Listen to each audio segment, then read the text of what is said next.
So we're looking back on the shocking events this day 61 years ago. Early in 1960, both the ANC and the PAC embarked on a drive to prepare their members and black communities for nationwide campaigns against the pass law. The PAC called on its supporters to leave their passes at home and gather at police stations across South Africa, making themselves available for arrest. No one could have predicted the consequences. On this day in March, by midday, around 300 armed policemen faced a crowd of around 5,000. Officers claimed later that some of the demonstrators were throwing stones, and without warning, one of them opened fire. What followed was just horrific. Shots rang out for about 2 minutes. 69 demonstrators were shot and killed, to the horror of the world. 180 more were seriously wounded. To discuss the impact of that day, we're now joined by the Director of Human Rights Watch in Southern Africa, Dewa Mavhinga. Mr. Mavhinga, thank you for being with us.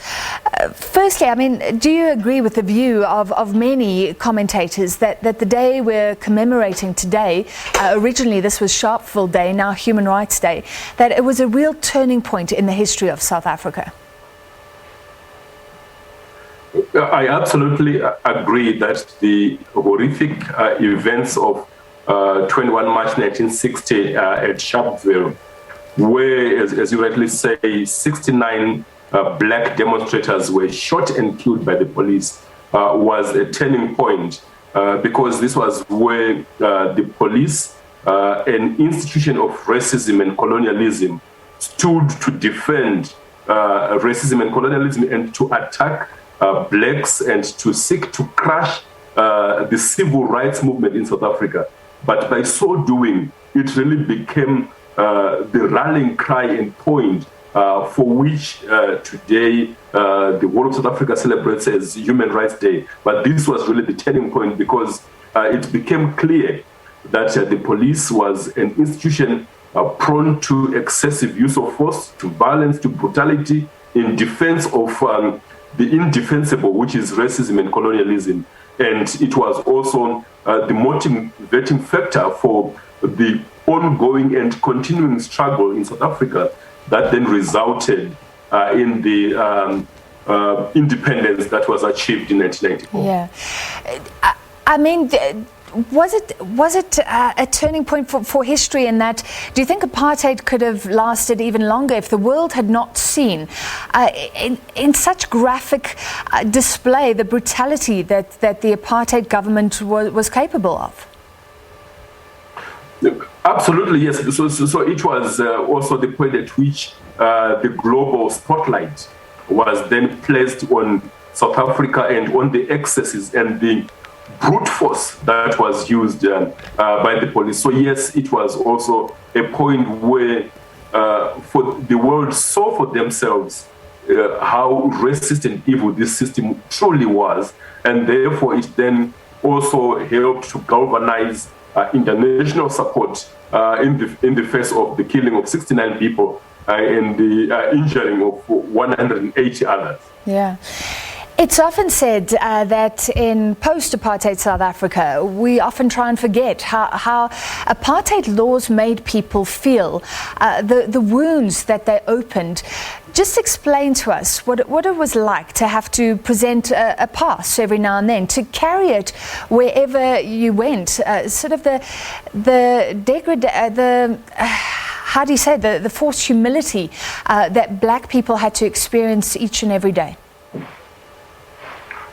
Well, it was really about the ultimate sign of indignity, of the stripping of the black person of all rights and the subjugation and subjecting of those people to inhuman treatment. And it was reflected in the idea that the black person could not go in some areas and had to present really permission in the form of pass laws wherever they went. And it was the height of discriminatory conduct because clearly there were areas that were marked where black people were forbidden to go at the risk of punishment by law, and the police were there to enforce these unreasonable and ridiculous laws. And so it became really a crowning achievement for South Africa, and one of the centerpieces of the South African Constitution in 1994 to say, never will this again be this kind of inequality, separation and discrimination that is actually reflected in the laws of the country. So when you talk of human rights and human rights respect, non-discrimination and equality, it is really the core of what the struggle in South Africa was all about, because of the ugly legacy of apartheid that had been reflected by the conduct of the police and the laws, the past laws included, that existed at the time. In an earlier panel discussion by the 70s group, one of the panelists was saying that the wounds are still there from the indignities that black people faced every day. And sometimes we don't look at how that's manifesting itself across South African society. Do you agree? Well, a lot remains to be done to ensure genuine equality. And unfortunately, South Africa does remain one of the most unequal societies globally. And of course, if you look at the legacy of racism, apartheid, and the excessive use of force by the police, you would find that some of those challenges that were experienced during apartheid remain to this day. So, for example, we are still grappling with excessive use of force by the police or within the police, with the killing of protesters through lethal force at the hands of the police, as we saw in the last 2 weeks with the killing of Thokosis Ntumba in Johannesburg, in Braamfontein, at the hands of the police who are supposed to protect.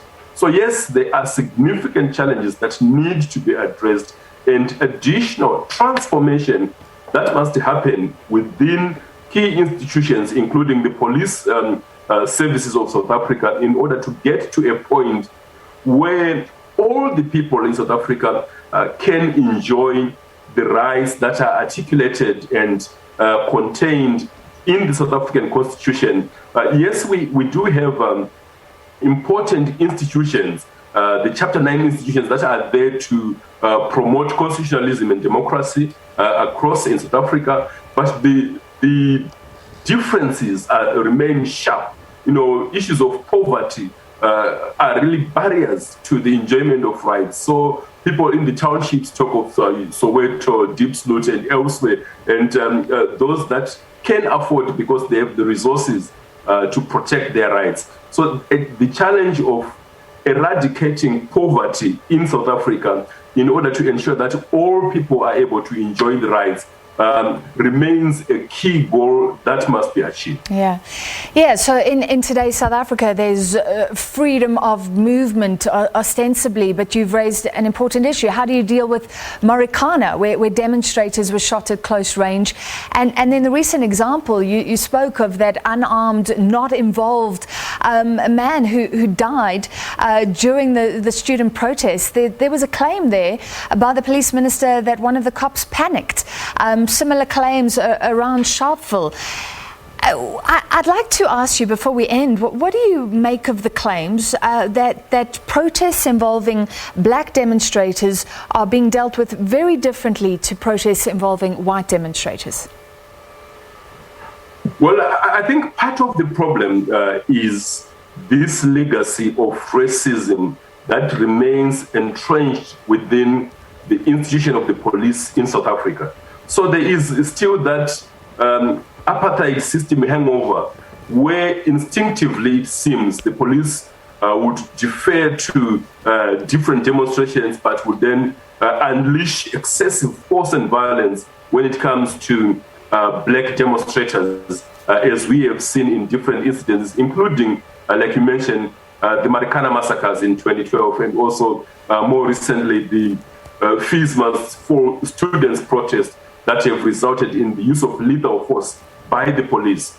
And as Human Rights Watch, this is why we are saying that there is need for proper retraining of the police in public order policing. And also, in this time, the South African authorities must stop the use of rubber bullets, because obviously the police have shown themselves to be reckless with weapons in their hands, lethal weapons that cause death. They are treating those guns as if they were toys, when they are guns that can cause and do cause death.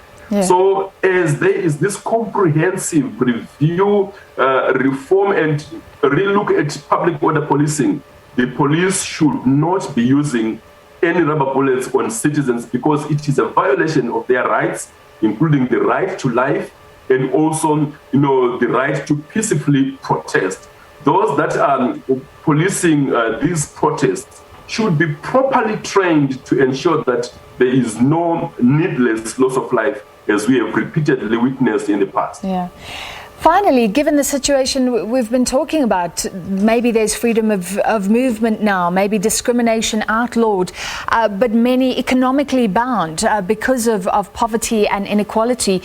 How should we as a country be marking Human Rights Day? The President was talking about COVID-19 and the fact that government should prioritize releasing vaccines to everybody who needs them. Is that appropriate? Or should we be thinking deeper here as well?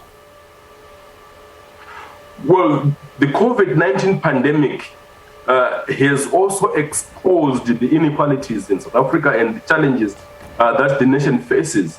So it offers a good moment to pause and reflect and ensure that it is not just about addressing the public health issues that are linked to the COVID-19 pandemic, but more broadly addressing issues of inequality, issues of empowerment of all the people, issues of access to education, because that's one of the key areas that can lead to empowerment, to fulfilling lives. If all the people in all parts of the country have access to quality education, including in townships and in the remotest of the remote areas, so that no one is left behind. And this continuous provision of opportunities in terms of employment and support and investment in the townships, so that everyone has an opportunity. And those areas that have been left behind are prioritized in terms of resources. So human rights are not just about, the laws or policing. Human rights are also about putting resources, budgets towards and targeting those communities that have so far been left behind, including people living with disabilities, learners with disabilities in schools. They should be addressed, their needs should be addressed and prioritized. And the South African government at national level and at provincial level should put resources, human and financial resources, towards fulfilling and closing the gap of inequalities and ensuring that there is a measure of equality. It's a huge goal of focus that the government should pursue vigorously if all South Africans are to enjoy the rights that are in the Constitution of South Africa. All right, thank you so much for your time tonight. That was the Director of Human Rights Watch Southern Africa, Dewa Mavhinga. We take a short break.